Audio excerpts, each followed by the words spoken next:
Terima kasih, saya Khalid Yusuf, mewakili Direktur Jenderal Pengawasan Sumber Daya Kelautan dan Perikanan KKP RI, bahwa kami KKP telah melaksanakan tindakan paksaan pemerintah berupa penyegelan sebagai salah satu bentuk perwujudan bahwa pemerintah hadir di dalam polemik yang berkepanjangan terkait dengan masalah pemagaran laut di wilayah perairan Banten ini.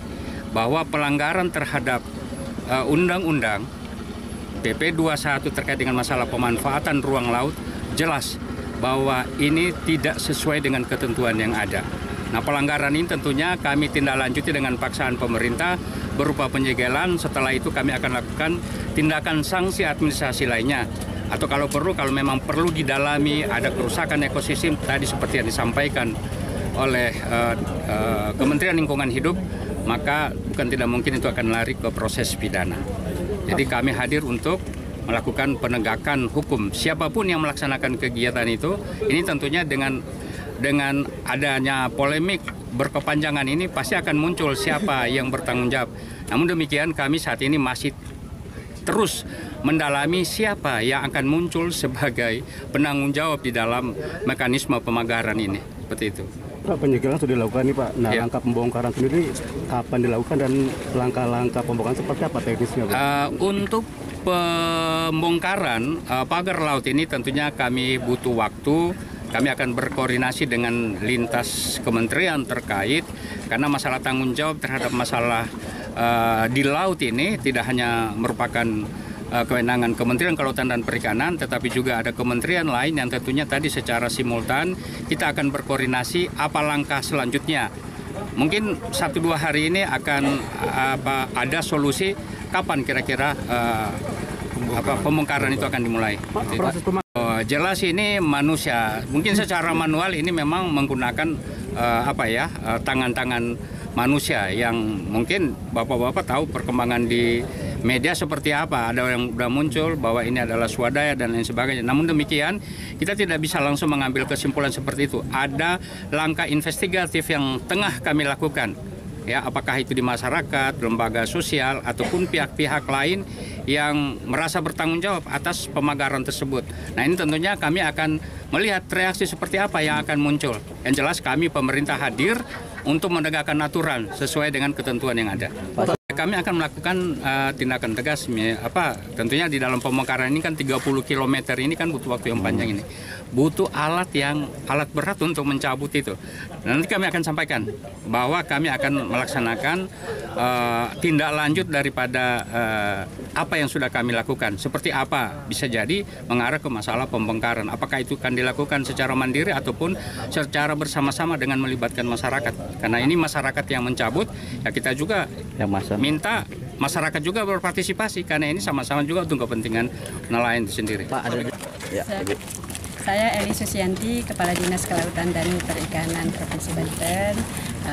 Sebagaimana teman-teman ketahui, informasi awal kami sampaikan bahwa telah terjadi pemagaran di sepanjang perairan utara Kabupaten Tangerang sepanjang kurang lebih ya, pengukuran tepatnya masih kita investigasi 30,16 km. Ya, betul. Gitu ya.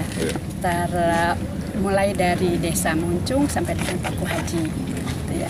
Ini zonasi yang dilewati oleh pagar laut ini berupa kawasan pemanfaatan umum, diantaranya itu adalah zonasi perikanan tangkap, perikanan budidaya, pelabuhan perikanan, bahkan zonasi pariwisata. Dengan adanya pagar laut sepanjang ini, tentu saja ini sangat mengganggu aktivitas nelayan. Di sepanjang pesisir Kabupaten Tangerang ini berjumlah 3.888 nelayan, ditambah 502 pembudidaya yang terdampak langsung dengan adanya pembakaran laut. Dan kewajiban ini kami berharap ini adalah semua tanggung jawab semua pihak, sehingga kami terus berkolaborasi dengan pusat, dengan berbagai kementerian dan lembaga untuk penyelesaian dari permasalahan.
Tak sempat baca berita? Dengarkan saja.